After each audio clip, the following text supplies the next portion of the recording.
Good morning students, welcome to biology class. So today I am going to discuss about the stem. Stem की हुंदी है राजे? Stem is the main axis of the shoot system of plants.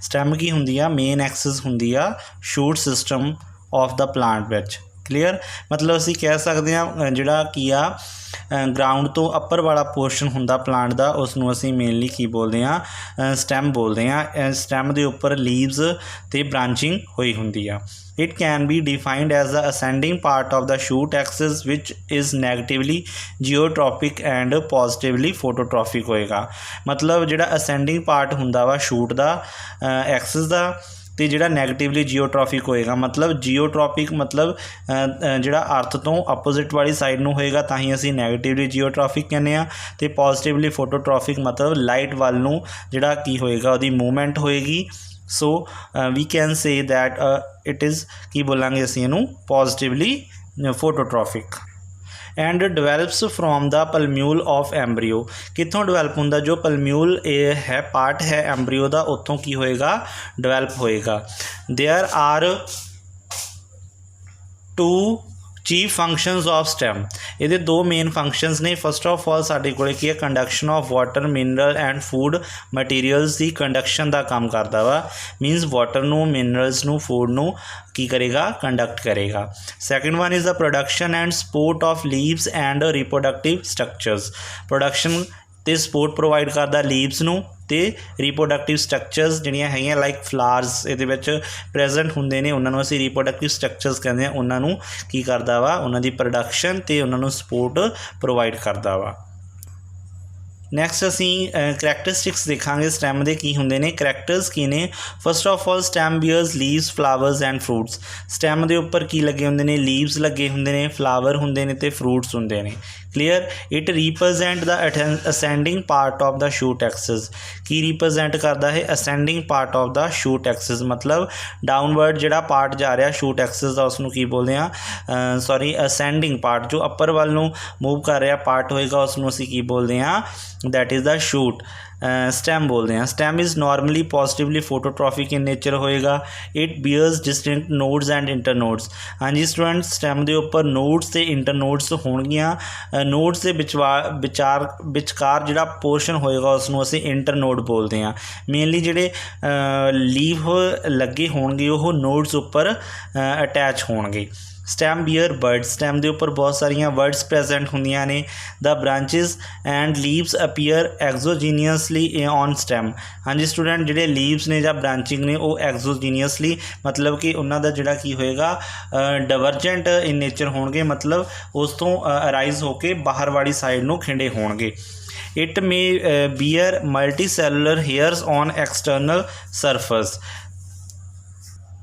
It may be bear multicellular hairs on external surface ये कितने beer हो जाते हैं multi सैलुलर hair जिहड़े हैगे ने वो external surface of the stem के उपर प्रेजेंट होणगे स्केल लीव्स और adventitious roots may be appear on the stem scale leaves जिहड़े स्केल लाइक स्ट्रक्चर होणगे लीव दी वो भी की होणगे जिहड़े हैगे ने इन्हां दे उपर प्रेजेंट होणगे स्टैम दे उपर समटाइम्स जिहड़े हैगे ने सम प्लांट्स उपर एडवांटेशियस रूट्स भी प्रेजेंट हुंदियां ने जिन्हां दी असीं गल पहलां कर चुके हैं लाइक फॉर एग्जाम्पल जिहड़े शुगर केन दे विच एडवांटेशियस रूट्स प्रेजेंट हुंदियां ने नैक्सट वन इज़ द असी गल करांगे वर्ड्स की होंदियां ने bud can be defined as a young undeveloped shoot consisting of a short stem and a number of tender leaves arching over the growing apex हाँ जी रजे बर्ड्स की होंदियां ने यंग अनडिवेलप्ड शूट होंदी आ जिहदे विच शॉर्ट स्टैम होएगी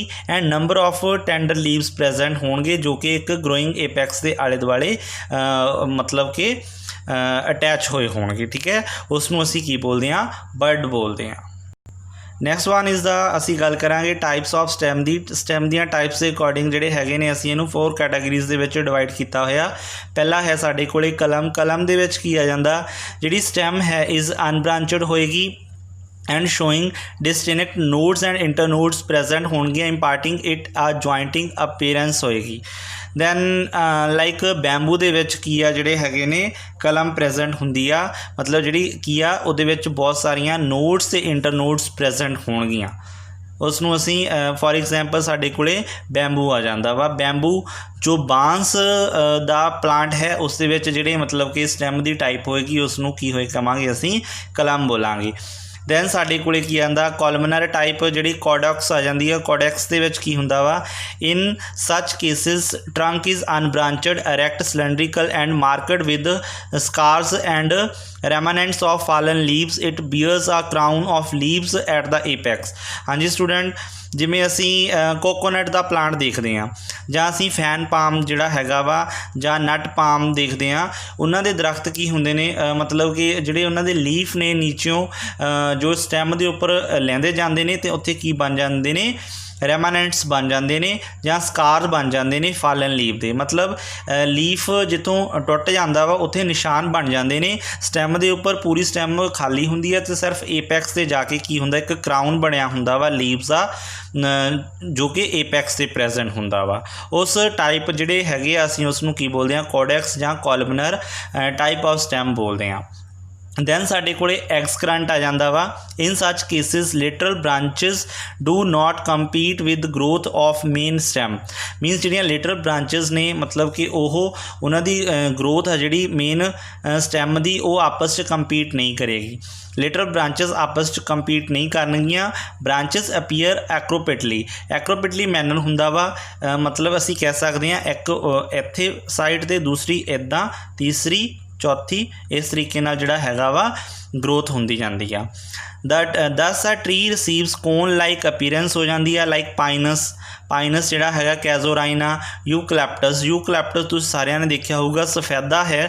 सफेदे की जिहड़ी मतलब कि पोजीशन होएगी वो की होएगी दैट इज़ द एक्सक्रंट होएगी। सो असी मतलब कि इस तरीके जिहड़ी ब्रांचिंग होई हुंदी आ जां मेन एक्सिस के उपर लिटल ब्रांचेस आपस कंपीट नहीं करदियां आले दुआले नूं फैलियां हुंदियां ने दैन असी उसनूं एक्सक्रंट बोलते हैं। Then decurrent. Decurrent आ जांदा। डी करंट बिल्कुल अपोजिट होएगा एक्सक्रंट दे।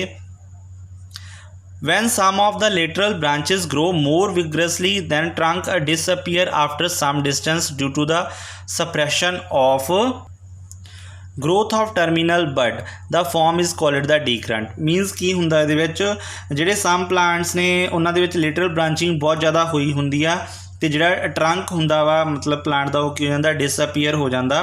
सानू कुछ दूरी तो सानू नज़र ही नहीं आता इन्ना मतलब कि जिहड़ियां ब्रांचिंग ने आपस च गुंझलदार जिहड़ी स्ट्रक्चर हैगी आ फॉर्म कर दिंदियां ने। फॉर एग्जाम्पल तुसीं जिहड़े डेंस प्लांट्स ने ट्रीज़ देखे होंगे लाइक मैंगो हो गया, शीशम हो गया एंड बनियान हो गया।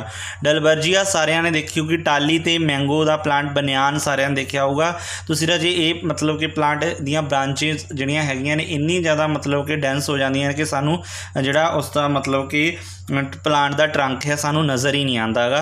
ठीक है, उस नूं असीं की बोलते हैं डी करंट जिहड़ी हैगी आ टाइप ऑफ स्टैम बोलते हैं। दैन साडे कोले की आंदा स्कैप। स्कैप की हुंदा naked flowering stem arising from the ground without leaves is called the scape. Onion onion ते बनाना दे विच जिहड़ी स्टैम हुंदी आ that is the scape type हुंदी है। इस दे विच नेकड फ्लावरिंग होई हुंदी है स्टैम दे विच मतलब की आ विदाउट लीव होणगे। स्टैम सीधी सीधी होएगी बट उहदे उपर आले दुआले ना ब्रांचिंग होई होएगी ना कोई लीव लग्या होएगा। क्लीयर, उस टाइप नूं असीं की बोलदे हां स्कैप बोलदे हां। दैन क्लाइंबर्स आ जांदियां ने। क्लाइंबर्स जिहड़ियां साडे मतलब कि असीं कह सकते हैं साडे बेलां लगियां हुंदियां ने लाइक फ्लावर फुल्लां दियां बेलां जिहड़ियां हुंदियां ने उन्हां नूं असीं क्लाइंबर बोलदे हां। Such plants attach themselves to nearby objects by means of some special structures like tendrils. For example बाइट पी हुक्स हो गई बोगनविलिया दे विच। हाँ जी स्टूडेंट, तुसीं सारिਆਂ ने पी का जिहड़ा हैगा वा मटर का जिहड़ा पौधा देखा होगा उहदे नाल थोड़ियां इदां रिंग लाइक स्ट्रक्चर्स प्रेजेंट हुंदियां जिन्हां नूं असीं की बोलदे हां टेंड्रल्स बोलदे हां। सो स्टूडेंट्स ये मतलब कि पी प्लांट्स दे विच हुंदियां ने हुक्स बोगनविलिया जिहड़ा फ्लावरिंग एक जिहड़ी साडे कोले बुश हैगी आ उत्थे प्रेजेंट हुंदे ने। Clear students, so next one is असीं मॉडिफिकेशन करांगे stamps the next lecture they which. Thank you students.